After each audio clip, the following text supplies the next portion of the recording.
Chapter 1. The night I accidentally hexed my boss. If hell had an office branch, it would be Kurocorp headquarters, floor 47, also known as where interns go to emotionally combust. It's 2 a.m. My screen is glowing with the merciless blue of unfinished spreadsheets.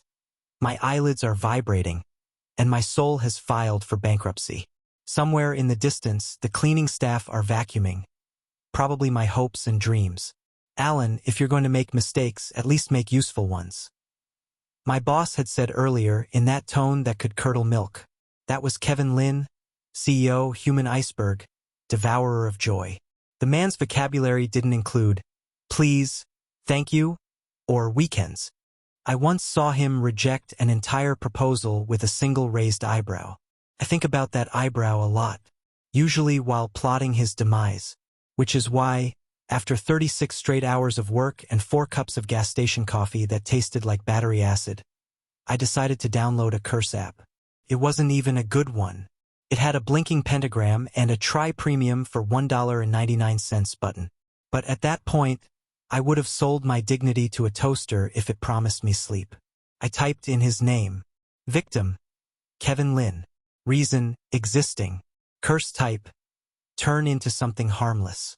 I pressed cast curse, waved my phone dramatically, and said in my best evil sorcerer voice, "May you know humility, Kevin, you emotionally constipated snowman." Then I passed out face first into my keyboard.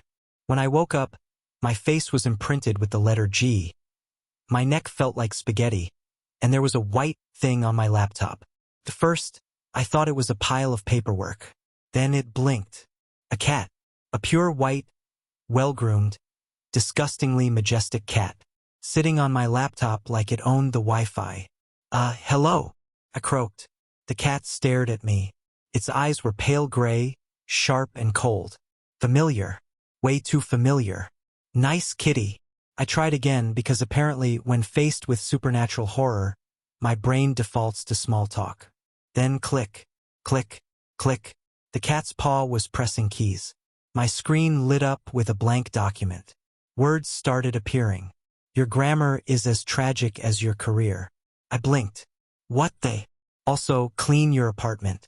It smells like instant noodles and despair. That's when my brain made the connection. The cold eyes. The sarcasm. The soul-crushing tone that haunted my nightmares. Kevin, the cat narrowed its eyes. Finally, he can recognize his own boss. I screamed. Loudly. Noodles went flying. My chair toppled. The cat Kevin sighed like I'd disappointed him by existing, which, to be fair, I probably had. I pressed my back against the wall, breathing hard. Okay, no, this is a dream. Or food poisoning. Or both. I'm hallucinating from stress. Stop talking. It's giving me a headache. The words appeared on screen again, neatly punctuated. Even as a cat, he was a grammatical tyrant. You can type? You don't even have fingers. Adaptability separates leaders from followers. Alan. Oh my God. I turned my boss into a cat and he's still giving orders. I muttered. Kevin jumped down from the desk with the kind of elegance only billionaires and cats possess. He paced in front of me, tail twitching like a metronome of judgment. So you're telling me you went to bed a human CEO and woke up what are you, a Persian? In my apartment?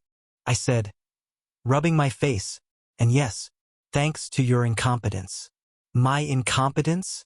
You're the one who got cursed. Who cursed me? Okay, yes, technically me. But it wasn't supposed to work. Kevin sat down, perfectly composed. Then fix it. Immediately. I don't know how. It was a joke app. You think I carry a wand or something?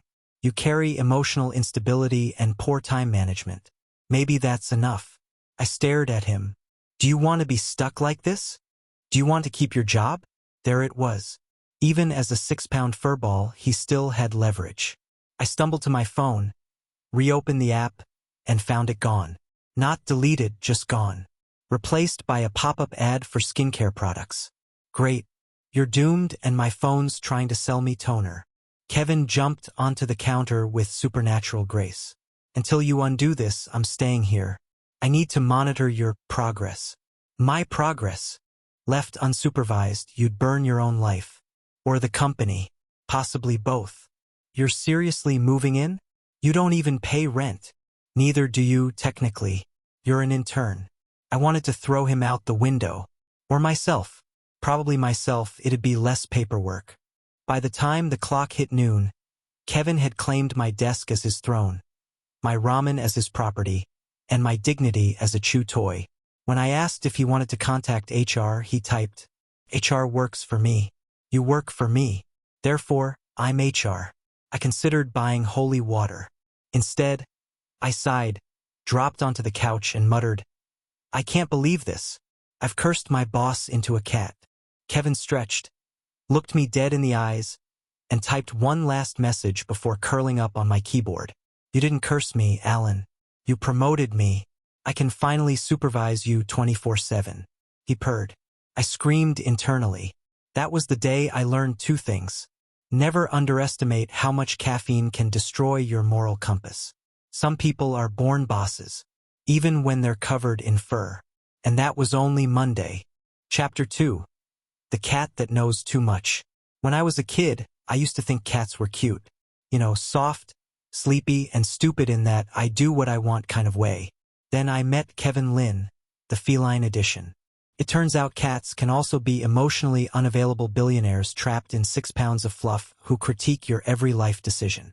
Day 2 of my life is a magical lawsuit waiting to happen. Kevin was still in my apartment. My boss, my CEO, my former workplace overlord, now permanently lounging in my laundry basket like he owned the lease. He'd been typing all morning on my laptop. Not cat-smashing keys. No full sentences. Grammar, punctuation, and smug superiority.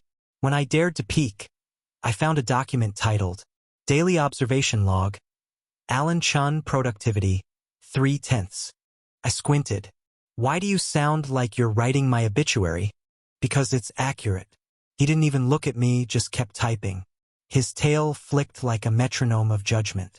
You're writing employee reviews while you're a cat. Professionalism is not situational, Alan. I groaned. You're seriously impossible. Incorrect. I'm simply correct more often than you are. He typed that too.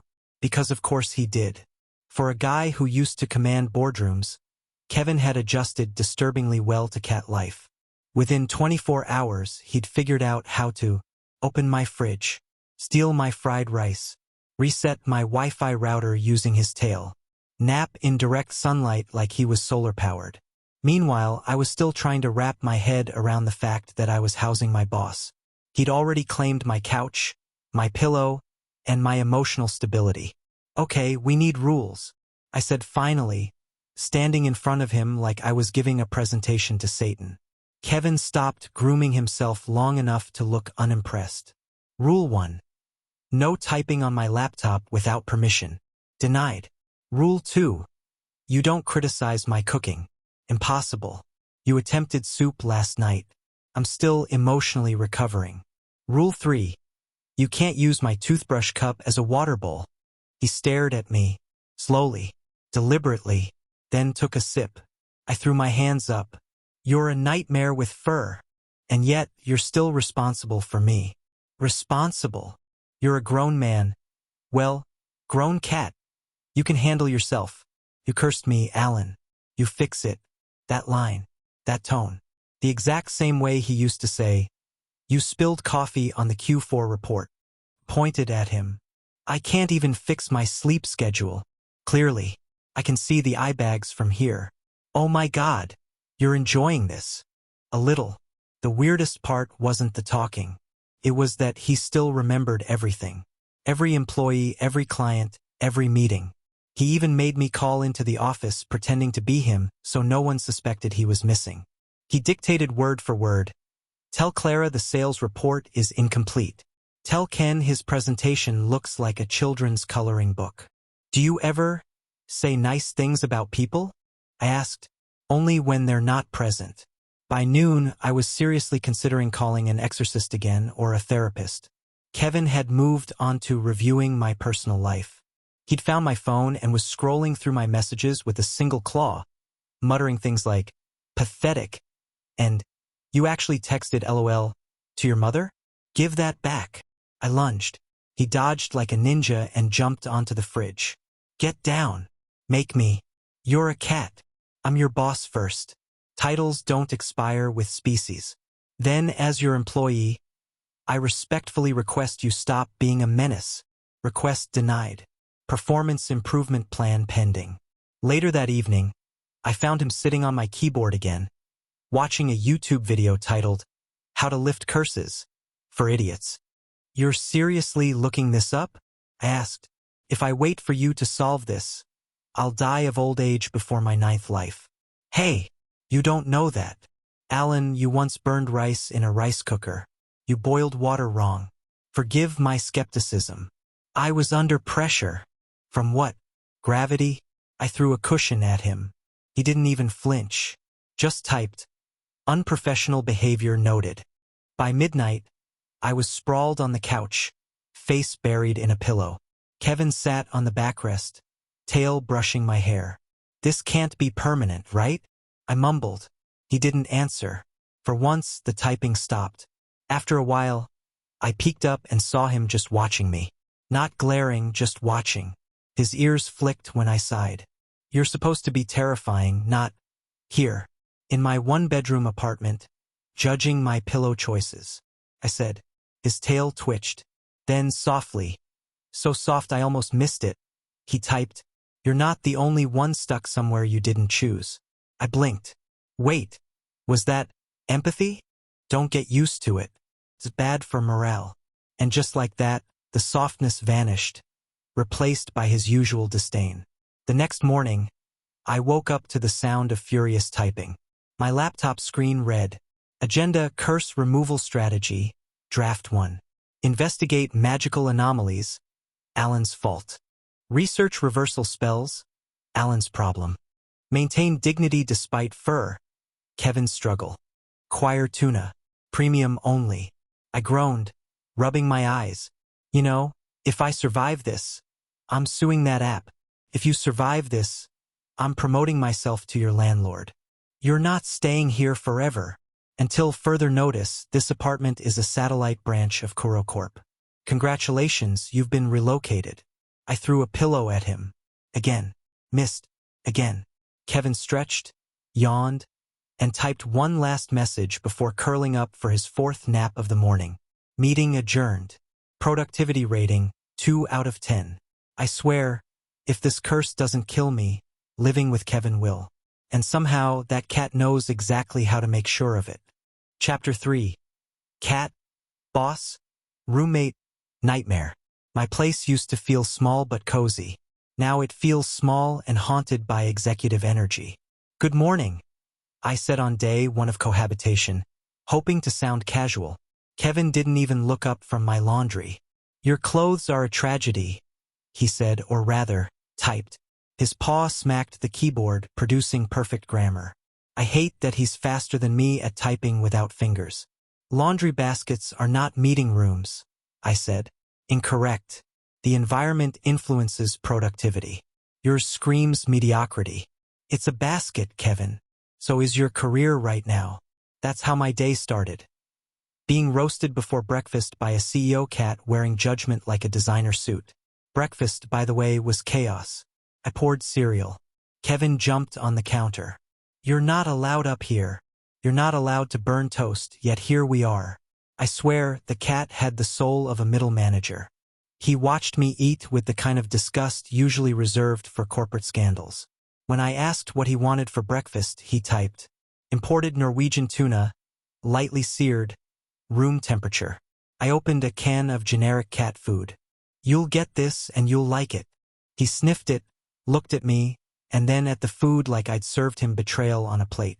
Do I look like a pedestrian feline to you? Yes, Kevin. You literally do. He turned around, tail flicking my face. Unacceptable. Requesting escalation to HR. You are HR. Exactly. I'm rejecting your behavior formally. I threw a spoon at him. He dodged without looking. I hate him. Then came the morning performance review. Kevin dragged my laundry basket to the living room, climbed inside, and announced that my overall life efficiency had dropped by 12%. You're measuring my life? I asked, holding a cup of instant coffee. Someone has to. Also, this coffee smells like regret. You've been living here for 2 days. You've turned my apartment into a corporate prison. Correction. I've given it structure. He actually pulled up a spreadsheet on my laptop. A literal Excel sheet titled Allen Life KPIs. Categories included nutrition, failing; sleep hygiene, catastrophic; interpersonal skills, improving, barely; wardrobe, offensively tragic. I stared at the screen in horror. You made a report on me? I make reports on everything. This is not mentorship. This is bullying. Semantics. That night, I tried to escape the tyranny by watching TV. I turned on a dating reality show. Kevin jumped onto the couch, looked at the screen, and typed, "You're watching humans fail at emotional connection for fun. How meta. Don't judge me. It's comforting. Your comfort concerns me. I didn't ask for therapy from a furball. You did when you cursed your therapist into a cat." I blinked. "You're not my therapist. You're my boss. You think there's a difference." He said that, then curled up next to me, like it was normal. Later that night, I woke up around 3 a.m. to the sound of soft typing. The glow of my laptop lit up the room. Kevin was on my desk, tail swaying slowly, eyes reflecting blue light. His paws moved with eerie precision. I whispered, "You're working? At 3 a.m. He didn't look at me. Someone has to keep your life from collapsing while you drool on your pillow. I groaned, half asleep. "You're supposed to be a cursed CEO, not my mom." He stopped typing for a second. His tail froze mid-swing. Then, softer, almost too quiet to notice. "Sleep, Alan. You're useless tired." I blinked. Was that concern? Statistical analysis.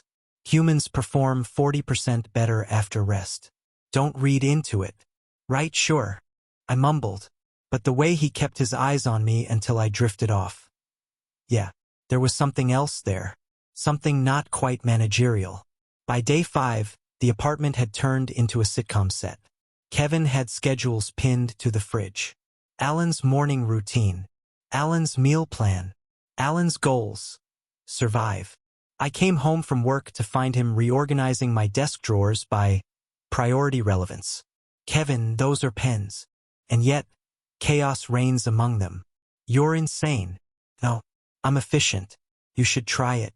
He'd even started using my Roomba like a personal chariot, riding it across the floor while glaring at dust particles. When the Roomba bumped into my leg, he typed, "Obstacle detected." Unmotivated in turn.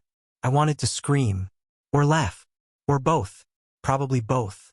But here's the weird part.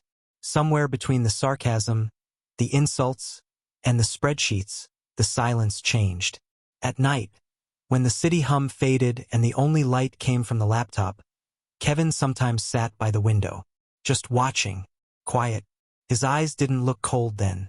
They looked searching. Once, I woke up to find him perched at the end of my bed. He wasn't typing, wasn't glaring, just watching me breathe. "Can I help you?" I murmured, half asleep.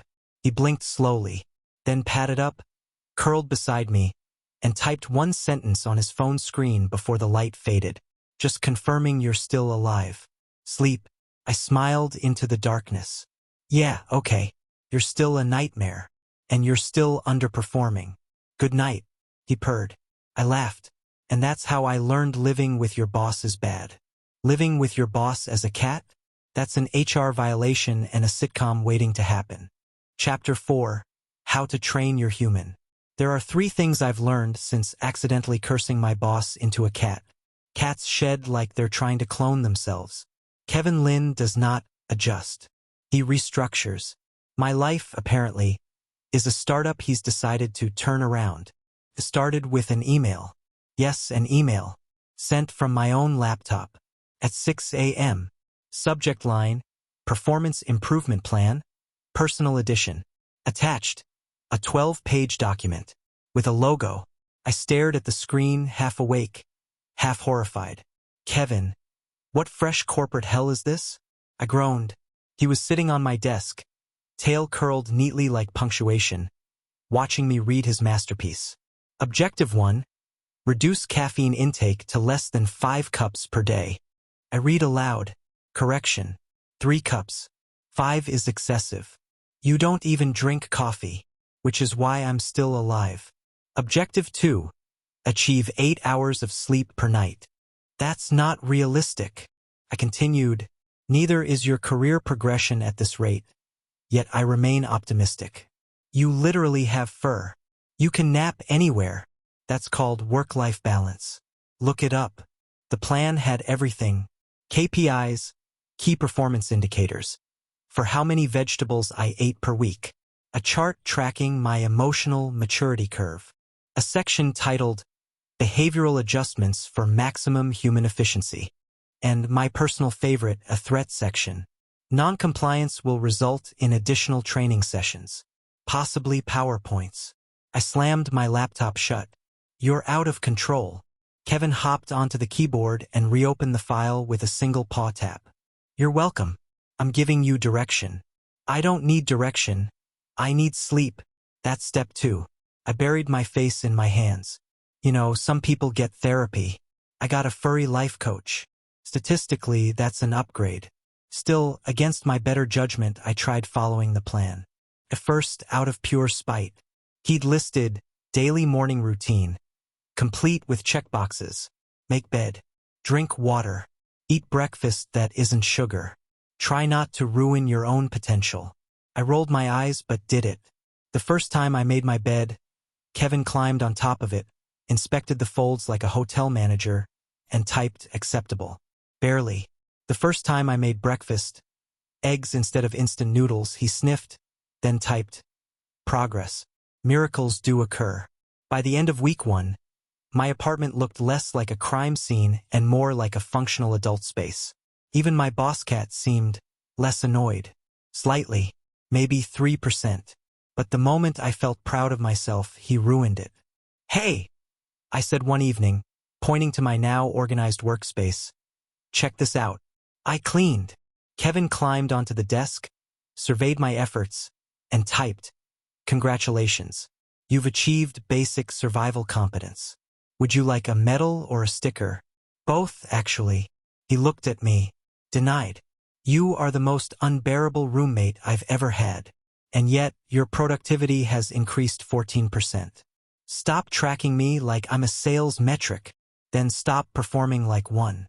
I threw a pillow at him. He dodged. Again. Around that time, something weird happened. I started feeling better. I was sleeping more, eating real food, and maybe acting like a semi-functional adult. Kevin's plan was ridiculous, condescending, and tyrannical. But it worked. Even my coworkers noticed. You look less dead, one said. I took that as high praise. One night, I was finishing a report while Kevin lounged on my keyboard, tail swishing dangerously close to the delete key. Could you not sit there? I asked. Could you not procrastinate? I'm literally working. You're sighing every 5 seconds.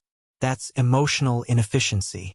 I swear, if you say KPI one more time, I'm buying a dog. He paused, narrowed his eyes, then typed, dogs are amateurs. They seek approval. You seek purpose. That shut me up for a solid 10 seconds. It wasn't even mean, just sharp. True.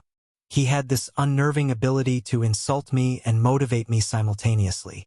Hours later, when I finally finished the report, I realized Kevin had fallen asleep, still curled on my keyboard. The screen glowed faintly behind him. I reached to move him, and that's when I saw it. A single line of text. Tiny, half-finished. Probably typed before he dozed off. You're not completely useless. I froze. That was the closest thing to a compliment Kevin Lin had ever given me.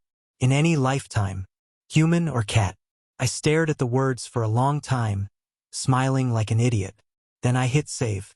The next morning, Kevin stretched, yawned, and looked at me. Why are you grinning like that? Just proud of my progress, I said. Good. Maintain it. He jumped down, tail brushing my arm like an afterthought.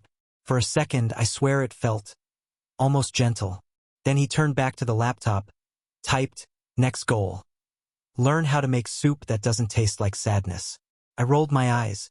You ruin every wholesome moment. Consistency is key. He flicked his tail, hopped off the desk, and strutted toward his food bowl like a tiny, smug mentor. And I realized something horrifying. I might actually be getting used to him. Chapter 5, half man, half cat, fully a mess. You know how people say life can't get weirder? Yeah. Those people have never woken up to the sound of their cursed boss partially transforming in their kitchen.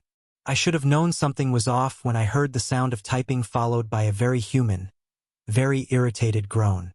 Cats don't groan like that. Cats meow. Humans groan like they just got an email from accounting. I shuffled out of my room, hair a disaster, hoodie half on, and stopped dead in the doorway. What the actual? Kevin was sitting at the table. Except he wasn't fully Kevin. He had hands. Actual human hands. But cat ears. And a tail. Like someone had taken two separate beings. An elegant CEO and a confused house pet. And hit merge on Photoshop. And he was shirtless. Which was unfair, because apparently the curse decided to gift him perfect shoulders while I was still fighting with my bedhead. We locked eyes. Me holding a bowl of cereal. Him, mid-typing on his laptop, still open to a search result that said, "How to be less cursed, beginner's guide." Silence.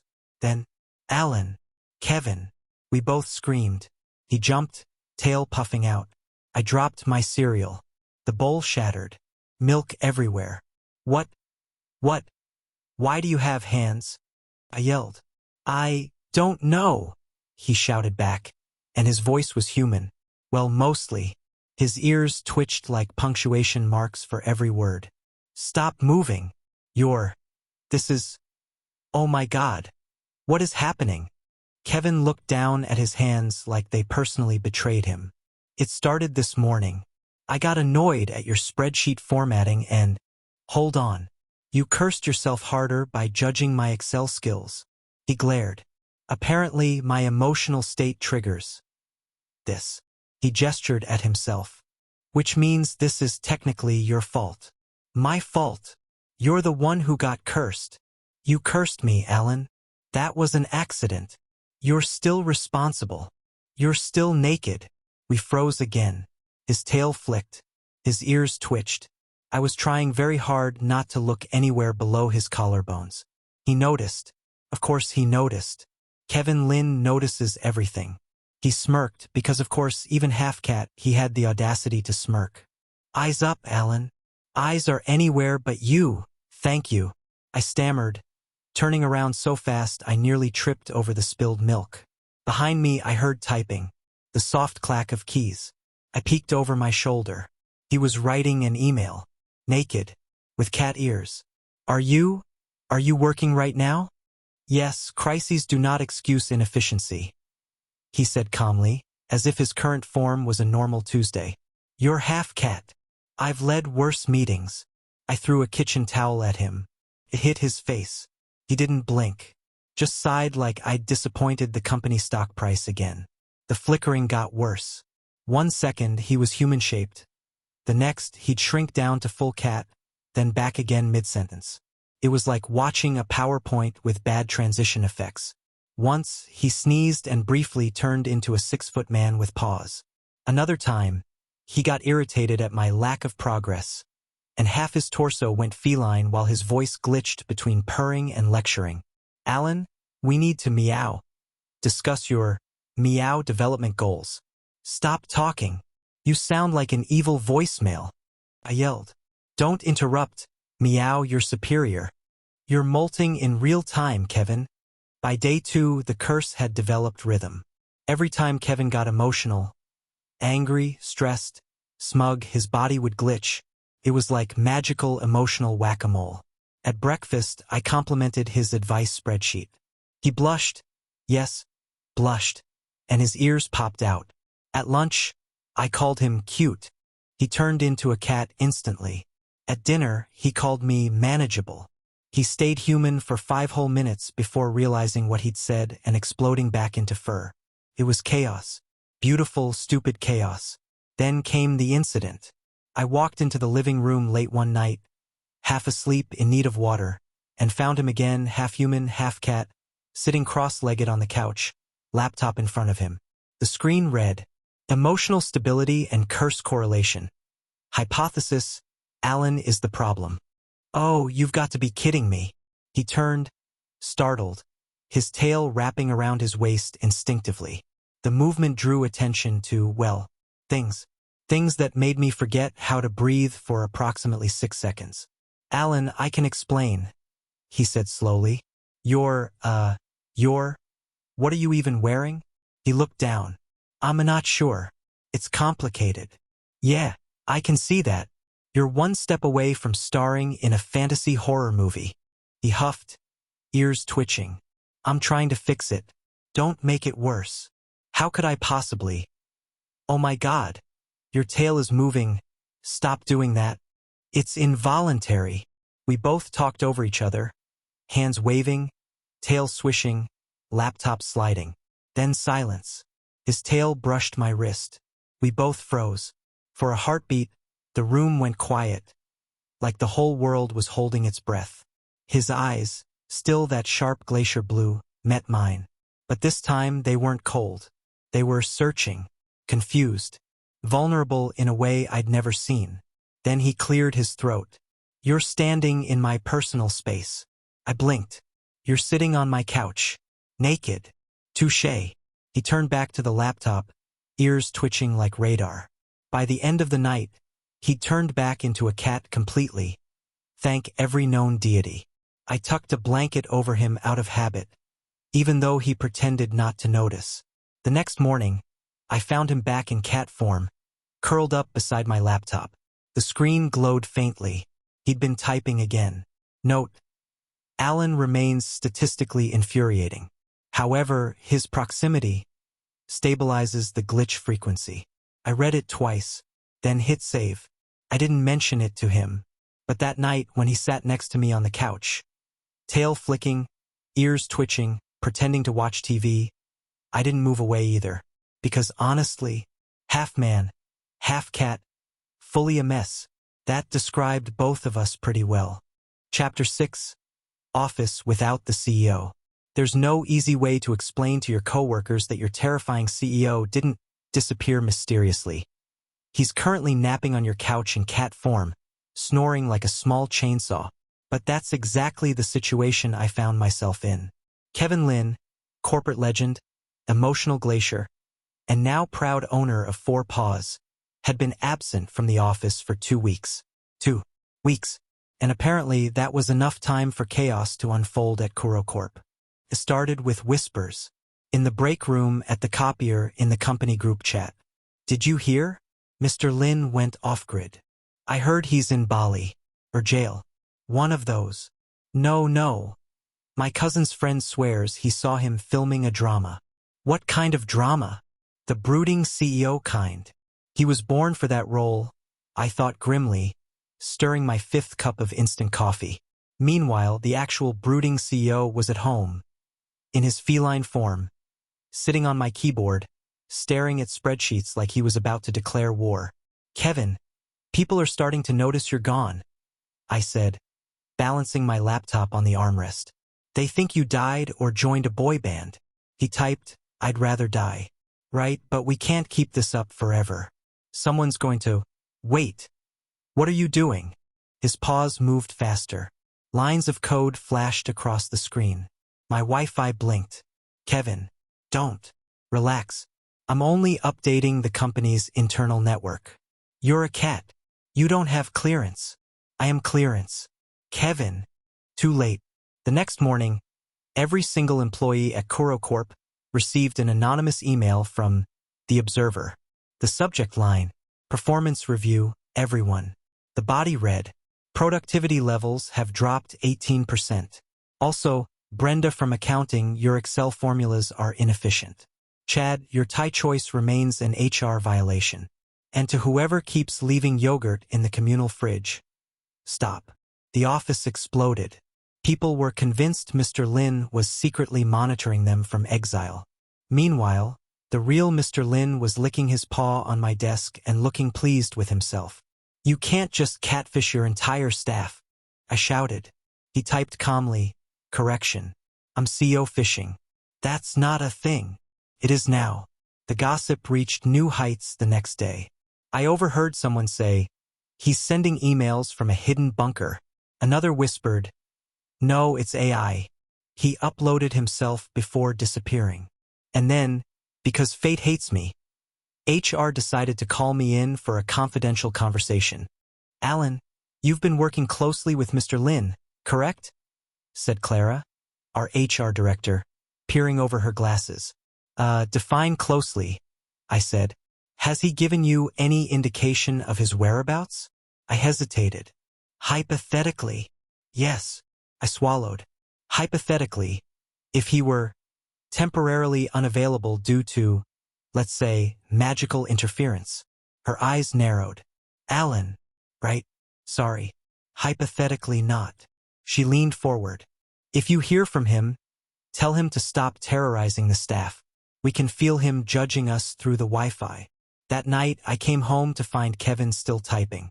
You're supposed to be in hiding, not running a digital dictatorship, I said. He didn't look up. Leadership does not pause for inconvenience. You're not even supposed to exist right now. And yet, I remain more effective than your entire marketing department. Okay. First of all, I stopped mid-sentence when I saw the screen. He drafted another mass email. Weekly inspiration from management. Work harder. I'm watching. The Observer. Delete that right now. No. Motivation is important. You're scaring people. Fear is a motivator. Kevin. He finally looked at me, his tail flicking, ears twitching. Why do you care so much?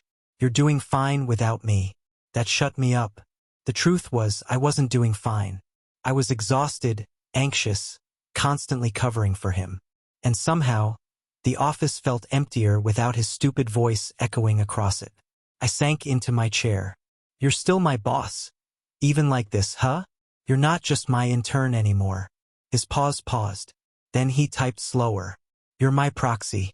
I blinked. Proxy? What does that even? You act when I can't. You speak when I shouldn't. You're my extension. That was a lot for a cat to say. Kevin, I'm barely surviving my own deadlines. And yet, you've handled mine. He said it like a statement, but it sounded suspiciously like a compliment. The next morning, I woke up to find my inbox flooded again. This time with replies. Thank you for the anonymous feedback, Mr. Lin. I reorganized my whole team. Please stop watching me through my webcam. I turned to Kevin. You caused a company-wide productivity surge through fear. He stretched. Results are results. I hate that you're right. You'll get used to it. He jumped down, tail brushing against my wrist as he passed. Later that day, I got another message, this one from Clara. Whatever you said to Mr. Lin worked. Keep doing it. Everyone's terrified but effective. I looked at Kevin. He looked at me. I sighed. Congratulations. You've weaponized paranoia. It's called management. Sure. But maybe, just maybe, try not to traumatize everyone? I said, smiling despite myself. He didn't answer right away. Then slowly he typed, fine, but only because you asked. Not because it's wrong. Noted, Mr. Observer. He glanced up, eyes meeting mine. And for a second, just a second, there was something soft behind the sarcasm. Then he meowed. Loudly. On purpose. Yeah. Back to work, Your Majesty. I said, rolling my eyes. He flicked his tail and strutted away. And that's how I learned my cursed cat boss could still run a multinational company. From my living room. Through sheer intimidation. Honestly, I was starting to think he didn't need to be human to be terrifying. Just Wi-Fi access and opposable thumbs. Chapter 7. The exorcism that went to hell literally. There are bad ideas. Then there's, take your cursed cat boss to a psychic who advertises with Comic Sans on her website. In my defense, I was desperate. Kevin had been glitching worse every day. Flickering between cat and human like a badly edited TikTok transition. The last time he sneezed, he briefly grew one human arm and slapped my coffee mug off the counter. So yes, I Googled curse removal specialists near me. And yes, I made an appointment with Madame Zephyr's Mystical Healing Emporium. Open late. Cash only. Kevin was not thrilled. He sat in his cat carrier, glaring at me like he was planning my professional termination. I don't see why I have to be contained, he said, human voice, cat body, full disapproval. Because last time you got emotional, you sprouted thumbs and tried to unlock my fridge. That was strategic hunger, not emotion. Call it what you want, Garfield, we're fixing you today. Alan. His tone dropped an octave, dangerous. If this woman uses crystals, I'm leaving. You're a talking cat. You don't get to be skeptical of crystals. I have standards. Madame Zephyr's office was in the back of a nail salon that smelled like incense and regret.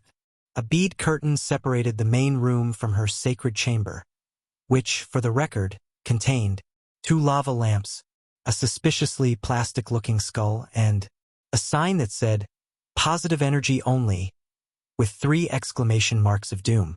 The psychic herself was about 60, wearing enough jewelry to set off an airport metal detector. "Welcome, young ones," she said dramatically. Kevin, from inside the carrier, "I sense fraud." I kicked the carrier gently. "Shoo, be polite." She peered inside.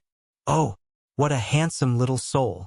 And yet, he's vibrating on 2 planes of existence." Kevin blinked slowly. "You don't say." "Ma'am, he's, cursed. By me. Accidentally." I said. She gasped. "You bound him through passion." Kevin choked. "What? No. There was no passion. There was caffeine and bad decisions," I said at the exact same time. Madame Zephyr nodded gravely. "I understand. It happens to many couples." "Not a couple," I interrupted. Kevin sighed. "This is beneath me." "Everything's beneath you," I muttered. She raised her hands. "Silence. I must channel the energies." She began waving a crystal over his carrier like she was trying to bless a rotisserie chicken. Candles flickered. The lights dimmed. Kevin looked unimpressed. "Alan, this woman is clearly unqualified. Give her a chance." I hissed. "She has a salt lamp shaped like a dolphin. Maybe it's symbolic." It's tacky. Then she started chanting. Something about purging the tether of karmic mischief. Kevin yawned. "Focus. This might be working." I whispered. "She's reciting from a yoga playlist. How do you even?" And that's when everything went wrong. The lights flickered again. The candles flared up. Then boom. The largest one exploded like a firecracker. I screamed. Madame Zephyr screamed. Kevin hissed, and promptly half-transformed, ears and tail popping out as the carrier shattered open. "What did you do?" I shouted over the smoke. "I did nothing. You brought me to a fire hazard," Kevin yelled, now very much a human torso in torn jeans, crouched in the wreckage. "You said you wanted stability." I said structure, not spiritual arson. The psychic fainted, straight to the floor. Her last words, "The veil is displeased." We ran. Well, I ran. Kevin stumbled, half glitched, half shirtless, wrapped in a towel I grabbed on the way out. The bead curtain fell. The nail salon staff stared. Someone shouted, "Is that man covered in fur?" I yelled back, "Promotional costume," and kept running. We didn't stop until we got home. Kevin collapsed on the couch, tail twitching irritably. "Never again, we are never doing that again." I gasped. Agreed. Next time, try a licensed professional. Next time, you can stay cursed. Tempting. At least I'd be spared your decision-making. We glared at each other. Then, like static breaking, laughter slipped out of me. And for the first time since the curse, Kevin almost smiled. Almost. Later that night, I found him sitting by the window, human-shaped this time. The city lights reflected off his skin, the faint shimmer of fur still tracing his ears. He didn't look at me when he spoke. "Alan, yeah. If the curse breaks, I'll forget you," he said softly. The words hit harder than I expected. "What?" I asked too quietly. He kept staring out the window. "Curses like this, they reset memories. That's how the balance works. When it's undone, Everything tied to it unravels. So you're saying, I won't remember this. Any of it. I tried to joke. That's convenient for you. You get to forget the guy who spilled noodles on you. He didn't laugh. Neither did I. The silence stretched. Somewhere outside, a siren wailed. Inside, I could hear him breathe. Steady, deliberate, too human for comfort. I wanted to say something smart, funny, anything to lighten the air. But all I managed was, guess that means I should start taking notes, huh? That made him glance at me, just for a second. His expression softened, barely. Then he said quietly, don't. And I didn't. That night I couldn't sleep. The smell of burnt incense still lingered in my clothes. Across the room, Kevin slept in his half-human form, the curse flickering faintly like static electricity. I watched him for a long time, my chest tight in a way that wasn't entirely panic for once. Because for the first time since this whole ridiculous nightmare began, I realized I didn't want to break the curse, not if it meant losing him. Chapter 8: Moonlight and Miscommunication. The night Kevin turned human again, I almost cried. Not because it was romantic or anything, mostly because I could finally eat takeout without worrying about cat hair in my noodles. It happened without warning. 1 second, he was a snarky white cat criticizing my chopstick skills, and the next, poof, he was sitting on my kitchen floor in human form, shirtless, confused, and beautiful in a way that made my brain blue screen. I froze mid-bite, holding a dumpling like a weapon. He blinked. You're staring. I'm recalibrating my entire reality. Give me a second, I said. He rolled his eyes, the same piercing blue as always, but softer somehow under the kitchen light. Well, stop recalibrating and get me some clothes, preferably not your cartoon pajamas. I threw him a t-shirt that said, sarcasm loading, please wait.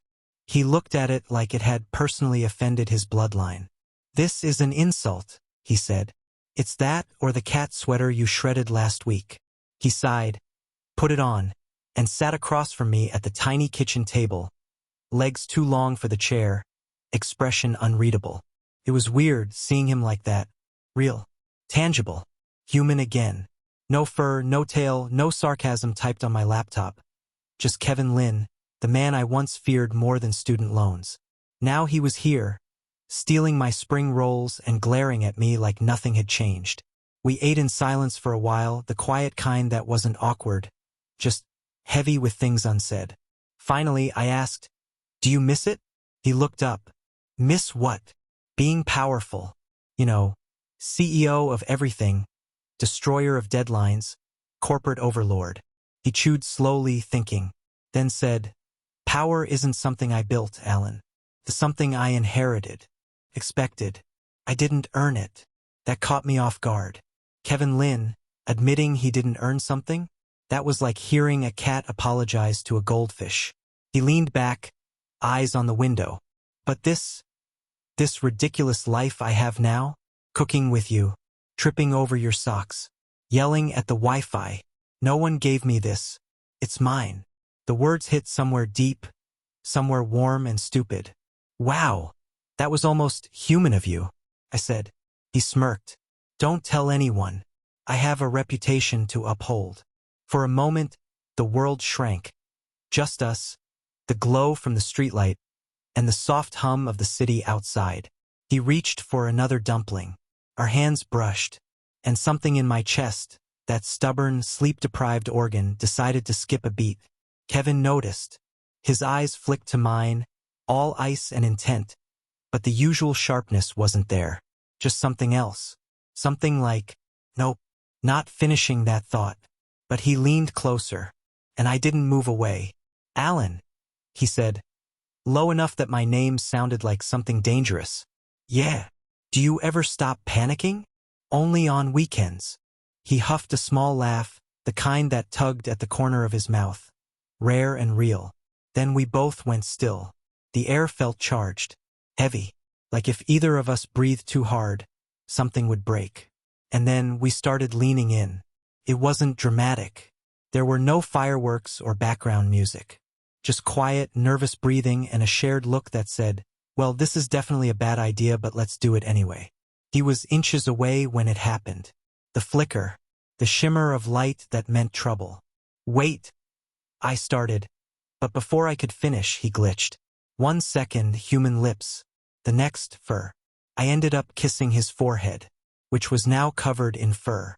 We froze. I blinked. He blinked back. Now 100% cat again, sitting on the table with the same soul-shattering blue eyes. I wiped my mouth. Oh good. Now I can add, accidentally kissed my cat boss to my resume. Kevin tilted his head. You initiated. I was going for a human. You switched mid-breath. You should adapt faster. Oh, I'm sorry. Let me just update my species compatibility settings. He flicked his tail, clearly enjoying this. Relax, Alan. You're flustered. It's entertaining. I'm traumatized. Semantics. I slumped back in my chair, face burning. Half from embarrassment. Half from, definitely embarrassment. Let's go with that. Kevin hopped down, patting across the table, his tail brushing my wrist. You overthink everything, he typed lazily on my laptop. Sometimes things just happen. Yeah, and sometimes they happen with fur involved, I muttered. He looked at me. Not his usual judging look, but something gentler, sadder. For what it's worth, he typed after a pause. I didn't hate it. I stared at the screen, unsure whether to laugh or melt into the floor. Cool. Good to know I'm an acceptable kisser for all species. I said weakly. He smirked, at least as much as a cat can. Don't let it go to your head. We stayed up after that, watching the moonlight spill across the floor, pretending everything was normal. He sat beside me, fur soft against my arm, pretending not to notice how quiet I'd gone, because deep down, beneath the jokes and the chaos, I knew something had shifted. And maybe, just maybe, I didn't want the curse to break anymore.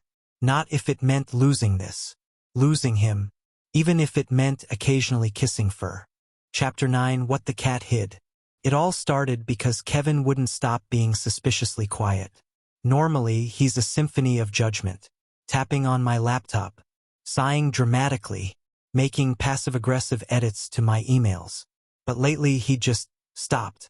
No sarcastic comments about my cooking. No insults about my career trajectory. Just long silences and that distant, unreadable look. The one that said he was somewhere far away, mentally rewriting a disaster he'd lived through before. So naturally, I did the logical thing. I snooped. Now, before you judge me, let me clarify. I didn't plan to dig into Kevin's past. But when your cat boss leaves his laptop open, the one connected to about 6 encrypted drives labeled things like Kalen Private and Do Not Touch Alan. Well, what am I supposed to do? Ignore it? I opened it. Obviously. The first thing I found was an email thread titled, Family Trust Dispute. The first line, Mr. Lin, as executor of your late father's estate, your mother has filed. I stopped reading. Then I didn't, because the next message was colder. Your refusal to attend the hearing is unacceptable. If you want to preserve what's left of your family name, comply. The replies? Short, dry. Kevin's tone. The same voice I used to hear at work. Crisp and unfeeling. Understood. I won't be attending. Proceed as you wish. No anger. No warmth. Just nothing. I found more after that. Lawsuits. Press statements. And then a folder titled Personal. Inside were scanned letters. Some were old, written in looping cursive, addressed to my son, Kevin. Some newer, shorter, and signed. One simply said, You don't need anyone. People leave. Always have, always will. I stared at that line for a long time. Suddenly, the way he avoided touch made sense. The way he deflected jokes with cruelty. The way he'd rather bite than admit he cared. Kevin Lin wasn't heartless. He was just tired of being left. Of course, that was exactly when I heard a sound behind me. The unmistakable thump of a paw landing on the floor. Alan! I froze. There he was. Kevin in cat form, eyes narrowed, tail flicking like an angry metronome. You're digging. I was, organizing your files? Poorly. Okay, fine. I looked. But you've been weird lately, and I was worried. He stared at me for a long moment, fur bristling, the faintest twitch in his whiskers. You shouldn't look at things that don't belong to you. His tone wasn't furious. It was worse, hurt. I know, but I had to understand. I said quietly, understand what? That I'm a walking cautionary tale? No, that you're human. That stopped him. His tail froze mid-swing. You say that like it's supposed to make me feel better. It should, because it means you're not the iceberg everyone thinks you are.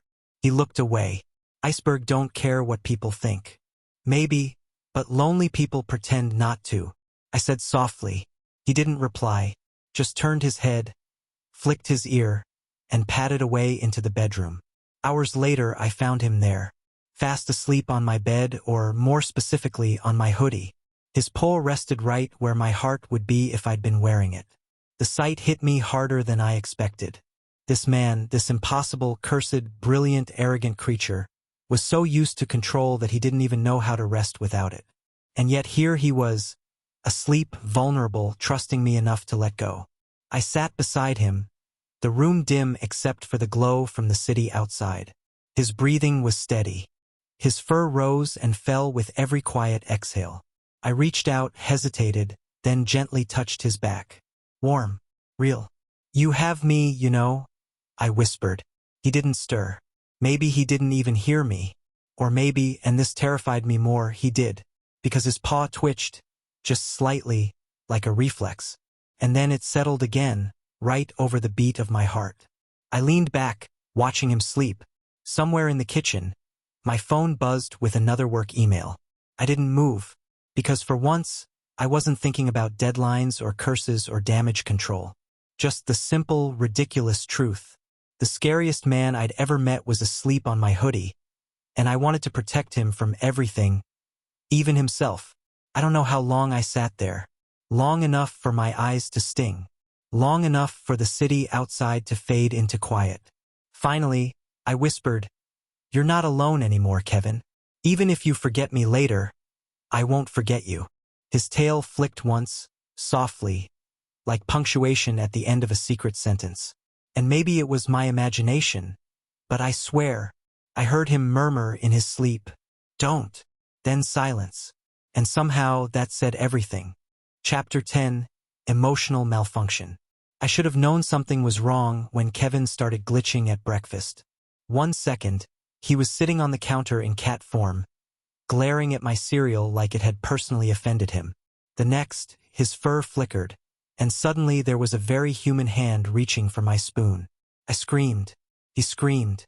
We both fell off opposite sides of the counter. It was the least romantic meet-cute imaginable. Okay, that's the third time this week. I panted from the floor. Kevin's voice came from somewhere under the table. The curse is unstable. No kidding. You just turned half-human to steal my breakfast. He crawled out half-cat, half-human, all attitude. I don't eat cereal. Then what was that, performance art? He glared at me, tail twitching. I told you this would happen. The curse reacts to emotion. And lately, he stopped himself. I squinted. Lately what? Nothing. Don't nothing me. You're flickering like a bad Wi-Fi signal. Alan, is it stress? Regret? Did someone offend your royal pride again? He stood up, mostly human now, voice sharp. Drop it. But of course I didn't drop it. I'm Alan. Dropping things is not in my emotional vocabulary. So I followed him around the apartment, badgering him like a concerned raccoon. Maybe it's the curse trying to tell you something like you need to open up more, or stop bottling your feelings. Or, I said. He spun around. Do you ever stop talking? No.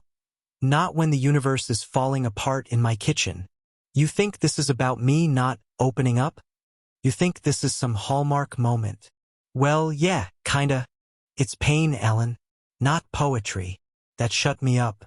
But only for 5 seconds. Then let me help. You can't. Why not?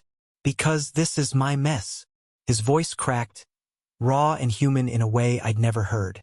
Mess that I created, I said, stepping closer. He laughed, bitter, broken. You could have walked away. Yeah? Well, I didn't. Then you're a fool. Maybe.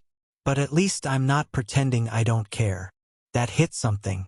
I could see it in his eyes, the flicker of pain, of panic, of something dangerously close to emotion. His form shimmered again, human for a heartbeat, then cat ears, then human again. You think I didn't notice? The way you look at me? The way you talk to me like I'm still worth something? You don't love me, Alan. You love fixing things. He said, voice shaking. That's not true. It is. Because if I was whole, you wouldn't know what to do with me. The room buzzed with static, like reality itself was short-circuiting. I wanted to say something, anything, but all that came out was, you're wrong. He smiled, small, sad, sharp. Prove it. Then the flickering started again. His body blurred, outlines trembling, pieces of light and shadow swapping places like a broken reflection. Kevin, he staggered, grabbing the edge of the table. It's too strong. I rushed forward. Hey, look at me. Focus on my voice. He reached out, hand trembling, half transparent now. His fingers brushed mine, and for a second, everything stilled. Just warmth, contact, the soft sound of his breath. Then the curse surged. There was a flash, white, blinding, and his hand slipped through mine like smoke. When the light faded, he was gone. All that remained were faint claw marks on my skin, burning like a memory that refused to fade. The apartment was silent, the air still humming with the ghost of his presence. I looked down at my hand, the small, sharp reminder that he'd been real, and all I could whisper was, then why does it feel like I just lost something I never had? I don't know how long I stood there, staring at the empty space he'd left behind. Minutes, hours, maybe longer. Eventually, I sat on the floor, head in my hands, trying not to laugh at the absurdity of it all. I'd screamed at a shape-shifting CEO cat, confessed feelings I didn't even know how to name, and now he was gone, swallowed by magic and mistakes. Chapter 11. The Undoing. It started with an email. Not a normal one. No subject line, no sender, just a single attachment titled, meow.wave. Now, under normal circumstances, I would have assumed it was a virus, or spam, or Brad from accounting again, sending cat memes for morale. But this wasn't normal, because when I played it, the sound that came out wasn't a meme. It was him. A single soft meow, low, tired, familiar, followed by static and a faint, broken laugh. Kevin, I whispered at my screen like an idiot. Silence. Then, a flicker of coordinates. Old office district. The one we'd shut down months ago. Of course, you'd be haunting real estate now. I muttered, grabbing my coat. The cab driver tried to make small talk. I must have looked feral, because after one look at my face, he just turned the radio up and pretended I wasn't muttering to myself. By the time I got to the building, it was past midnight. The windows were dark, the air heavy with dust and the smell of old coffee. I pushed open the door. It creaked like it hadn't been touched in years, and stepped inside. My flashlight caught the outlines of empty cubicles, chairs overturned, a single flickering monitor still plugged in somewhere deeper inside. Then came the sound again. Soft, fragile, a meow that didn't sound quite animal anymore. Kevin? If this is some kind of supernatural PowerPoint presentation, I'm leaving. I called. No answer. Just a faint, echoing voice from the far corner. Alan? I ran, nearly tripped over a swivel chair and cursed so loud that even the ghosts probably blushed. And there he was, sitting in the pale glow of an old desk lamp, half human, half light, half cat. Which, yes, adds up to 150%, but that's what heartbreak math looks like. He looked fading, transparent at the edges. His eyes were the same though, icy and furious and beautiful and terrified all at once. Kevin? I breathed, kneeling down beside him. He gave a weak smirk. I don't know what's happening. Feelings, it's feelings, Kevin. Feeling makes it worse. No, feeling makes it real, he said. The words hung there. I stared at him. This arrogant, infuriating, brilliant mess of a man, and something inside me clicked into place. The curse wasn't feeding on emotion. It was fighting it, trying to snuff out what little humanity he still allowed himself. I laughed. A broken, half-crazy laugh. Oh, you've got to be kidding me. The only way to break the curse is to do the one thing you're emotionally allergic to. He looked up, weary. And what's that? Feeling, Kevin. You have to actually feel. He stared at me, deadpan. Alan, I am literally dissolving into light. This is not the time for your self-help pep talks. Too bad. I grabbed his face, or what was left of it, between my hands. You've spent your whole life running from your own heart. You built walls so high no one could reach you. And now look at you. Fading alone in an abandoned office. His breath hitched. Alan, no. You listen to me this time. You're not broken. You're just terrified of being loved. Stop. I won't. You don't get to disappear before I finish this argument. I leaned closer, my voice shaking. He laughed, small, wet, hopeless. You're impossible. Yeah, and you're mine, I said, smiling through the mess. And then I did something profoundly stupid. I kissed him, or tried to, because halfway in, his form flickered again. Light spilling from him like heat off a burning wire. Alan, then feel this, I shouted, and pressed my lips to whatever part of him was still solid. For a heartbeat, everything exploded. Light, heat, for magic. Every emotion I'd been too scared to name ripping through the air at once. It felt like the universe taking a breath and holding it. Then silence. When I opened my eyes, I was on the floor. My ears were ringing.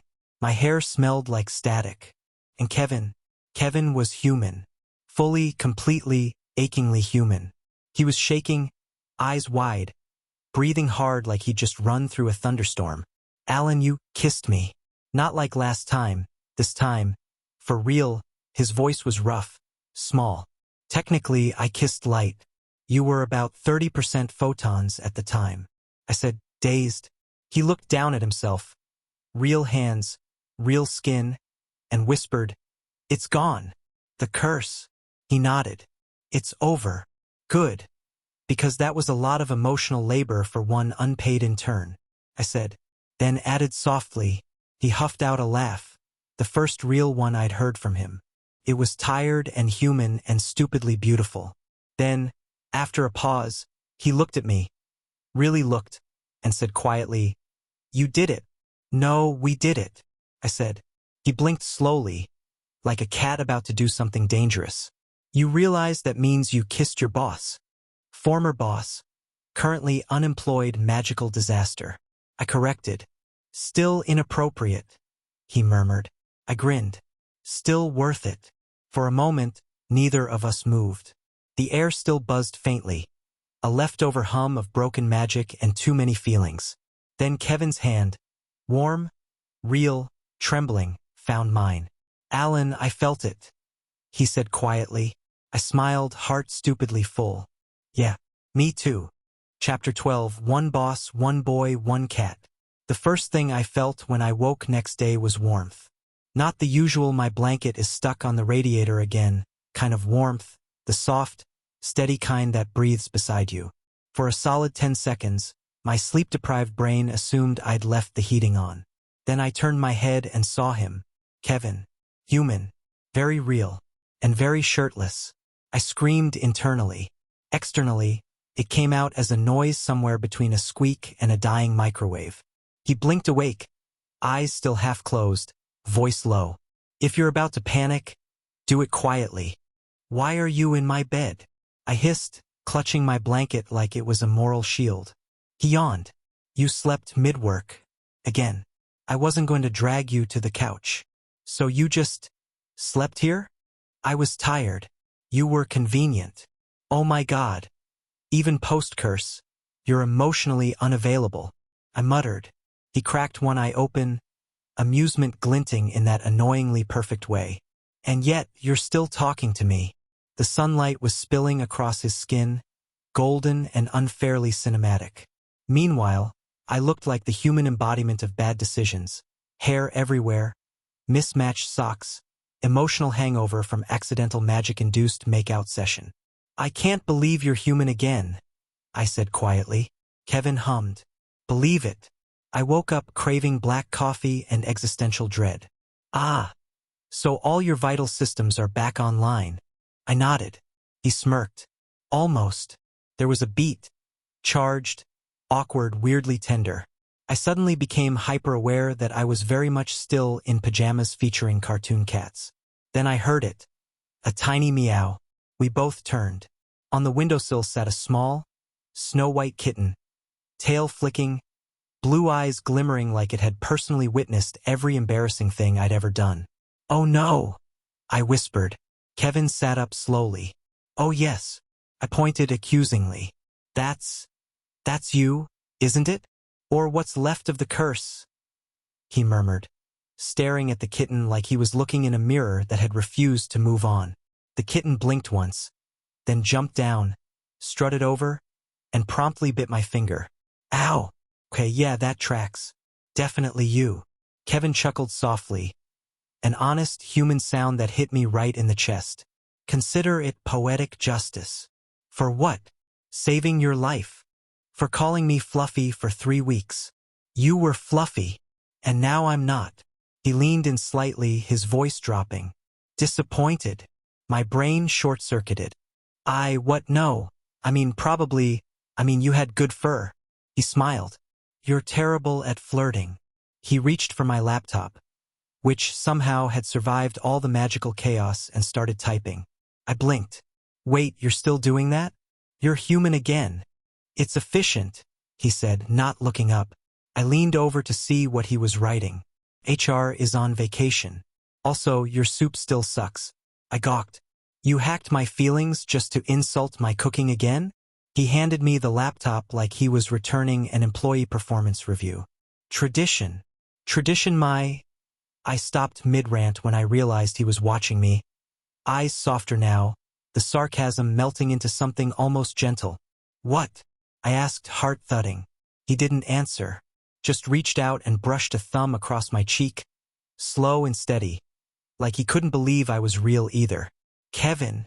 Then he kissed me, not like before. Not desperate or charged with magic, just quiet, unhurried, certain. The kind of kiss that says we survived the impossible, and somehow you're still here. When he finally pulled back, I could barely breathe. So, does this mean we're, dating? Or is this like an extended employee evaluation thing?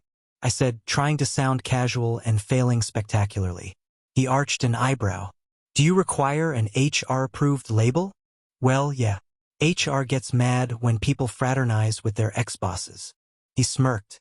Luckily, HR is still on vacation. Oh, convenient. He nodded, completely deadpan. Extremely. The kitten meowed again, loud, demanding, emotionally symbolic. Kevin glanced at it, then at me.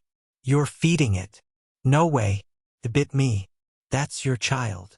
I was the curse, not the father. Well, congratulations, you've been promoted. He gave me that long-suffering glare I'd missed, the one that said you're insufferable, but somehow I tolerate you. I grinned. Welcome to domestic life, Kevin. You, me, and your cursed baby form.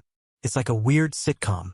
He stood, stretching, annoyingly graceful for someone who used to fall off my couch in cat form. If this is a sitcom, I want creative control. Sure, but I'm writing the theme song, I said. Please don't. Too late. It's called, This CEO is My Cat and He Knows It. He groaned. I regret becoming human. Yeah, but you kissed me, so no refunds. Later, as I made breakfast and tried to avoid burning the kitchen, I caught him watching me, head tilted, small smile on his face. The kitten batted at his sleeve, and for a brief moment he laughed, really laughed, the sound light and free and completely unguarded. And that's when it hit me. This was our new normal. No curses, no claws, just 2 disasters figuring out how to share a kitchen and maybe a life. As I set his coffee down, he looked up and said, Alan. Yeah. He smiled faintly. You're not completely useless. I grinned. Coming from you, that's basically an I love you. He didn't deny it, and for once that was enough.